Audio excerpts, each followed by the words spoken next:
First of all, congratulations. Thank Very you. well played. What was the key, in your opinion, of this match? I mean, what did you do better?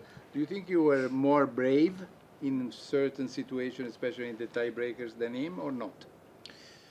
I think there was not one key moment today. There were, I think, 2 or 3 key moments. I mean, it happens when two players are playing in a good form in a Grand Slam semifinals. It's very, very small details decide, and that what happened today. I mean, first key moment for me was 5-4 in the second set when I served for a set, when he was playing maybe the shot of the tournament from back of the wall, this smash passing shot, and I saved, I think, 2 break points and then served it out.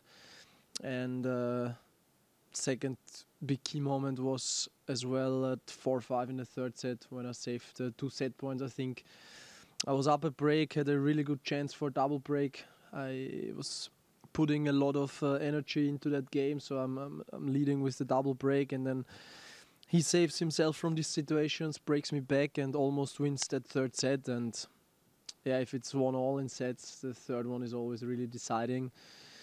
So these were the 2 big key moments. And fourth set he was serving amazing. I mean, I had no look at all to make a break, and it was obvious that the tiebreak has to decide. And there, luckily, he gave me 1-2 easier points, and I finished it off. I wouldn't say so. I mean, maybe in 1 or 2 shots in the tiebreak in the fourth, I was going for it, but could have also missed them. I mean, I was brave, but also lucky that I made these shots. Dominic, how are you feeling physically, and do you think it's a disadvantage to have one less day off than Novak? Yeah, I mean, there's disadvantages, but also advantages.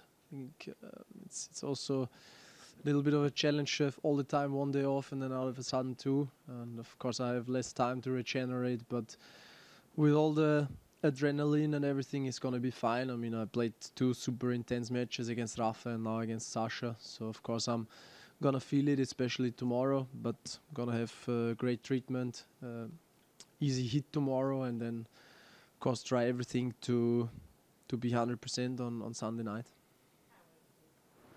The first sort of breakthroughs that you had were on clay courts and at Roland Garros. You were not as successful on hard courts.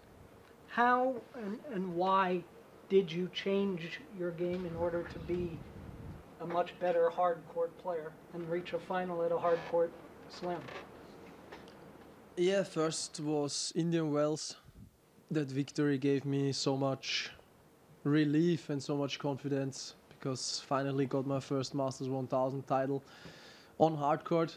But I mean, there in Indian Wells in the desert, it's pretty similar to clay. It's perfect for my game, balls bouncing so high. And then I think last fall in Asia and then in the indoor season, I made this huge step forward. I really did develop my game, I think, in the right direction.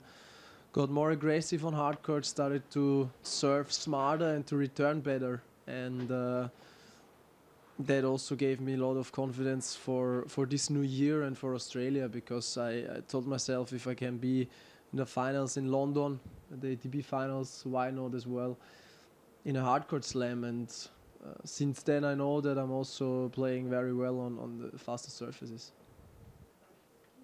The challenges of backing up a performance after playing someone like Rafa, who is, physically exhausting, and most players after they beat him, they often lose the next match. Yeah, I think that's it's most intense matches against Rafa. You have to really, it doesn't give you any free point. You have to win every single point in that matches. So that was very demanding physically and mentally. But I also had big issues with that 2-3 years ago when I was beating a big guy. I almost all the time lost my next match, but with experience and with more times when you're facing that situation, it got better. And also today, in the beginning, had some troubles. I was not on the same like I was not in the zone like straight away in the match like against Rafa. It took a while, took maybe 20-30 minutes, but I think that's normal, and it's yeah, you just have to fight through and stay full in the match.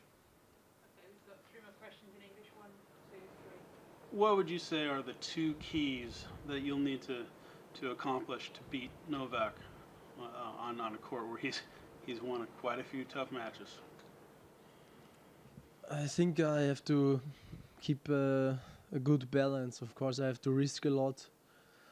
I have to go for many shots, but at the same time, of course, not too much. And that's a very thin line. In the last match against him, I hit that line perfectly in London. So, of course, I'm gonna take a look at that match, how I played, and try to repeat it. But for sure, he's the favorite. I mean, he won 7 titles here, never lost a final, going for his 8th one. But I mean, I'm feeling good on the court. I'm playing great tennis, so try to be at my absolutely best on Sunday. You joked in the interview on the court about always facing the king of the Grand Slams, Nadal in the final in Paris, and now Novak here. I'm wondering, not so much tactically, but maybe tactically or mentally, what you think maybe you can take away from having faced the challenge of Nadal at Roland Garros that you can apply to facing the challenge of Novak at this tournament? Yeah, I mean, we are playing in tough times. We young players, we always have to beat all these unbelievable legends. But I think it's a complete different situation. I mean, of course, Rafa won Paris 12 times, Norde here 7 times. It's unbelievable achievement. But I try to take my experience, what I made in the last 2 major finals, and try to improve myself even more. I think I did that from 18 to 19 in Paris, and I try to improve even more now. In this one, I have the feeling that I have great experience now. Feeling that I can really keep up my level for all the 2 weeks, which was not the case maybe in my first Roland Garros finals.